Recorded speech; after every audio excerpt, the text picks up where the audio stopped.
ఈ రోజు మనం పాల ఉక్కిరి తయారు చేయబోతున్నాం అండి. ఒక సరికొత్త రెసిపీ. ఇప్పుడు మీకు అందరికి చాలా మంది తెలియని రెసిపీ అండి ఇది. నిజంగానే తెలియని రెసిపీ అండి. మనకు కోడిగుడ్డు ఉక్కిరి తెలుసు కానీ పాల ఉక్కిరి ఎప్పుడు చూడలేదు, తినలేదు, ఏం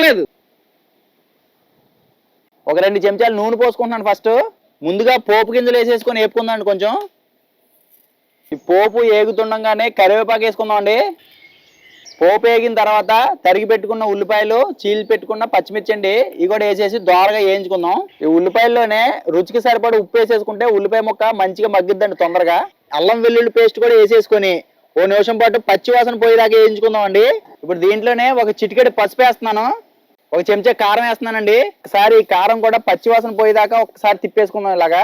దీంట్లోనే ఒక 1/2 చెంచా హోమ్ మేడ్ గరం మసాలా కూడా చల్లుతున్నానండి. ఇప్పుడు ఈ కారం ఇదంతా కూడా పచ్చివాసన పోయి మసాలా ముద్ద రెడీ అయిపోయిందండి మనకి. చక్కగా దీంట్లో ఇప్పుడు ఒక గ్లాస్ వరకు పాలు పోసుకుంటున్నాను. పాలు పచ్చివేనండి, మరబెట్టాల్సిన పని ఏమి లేదు. ఇప్పుడు ఈ పాలు పోసిన తర్వాత దీన్ని ఇంకొక 5-10 నిమిషాల పాటు బాగా కూరని ఉడికించుకోవాలండి. పాలు దగ్గరికి అయిపోయి కూర రెడీ అవుద్ది అనమాట. మూత పెట్టేస్తున్నాను, ఒక 5 నిమిషాల పాటు ఉడికిద్దాం దీన్ని.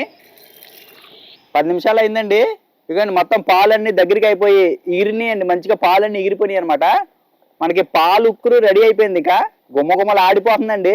ఆహా, దీని మీద మీ దగ్గర కొత్తిమీర ఉంటే చల్లుకోండి, లేకుంటే లేదు, అవసరం లేదు. కూర అయితే రెడీ అయిపోయిందండి. ఇక దింపేసుకుంటున్నాను. మన చాగంటి కోటేశ్వరరావు గారు సూక్తులు వింటారండి మీరు. ఒక వీడియోలో ఒక విషయం చెప్పారండి. మనం వంట వండుకున్న తర్వాత అన్నమైనా కూరైనా ఎడం చేతి పక్క దించుకోవాలంటండి. ఎడం పక్కాసి దించుకున్నదే మనం తినడానికి పనికొస్తుంది అంటండి. కుడి చేతి పక్క దింపుకుంటే కనుక దెయ్యాలు తింటాయంటాయి. అలా కాకపోయినా మనకు ఆ వాల్ అనేది ఎడం చేతి పక్కాసే ఉంటదండి దాదాపుగా. మీకు తెలవనోళ్ళు ఉంటే ఎవరన్నా తెలుసుకుంటారని ఈ విషయం చెప్తున్నాను. కుడి చేతి పక్కాసి ఎప్పుడు దింపకండి. అసలు ఇవన్నీ ఎక్కడ నేర్చుకున్నారండి బాబు మీరు వంటలన్నీ?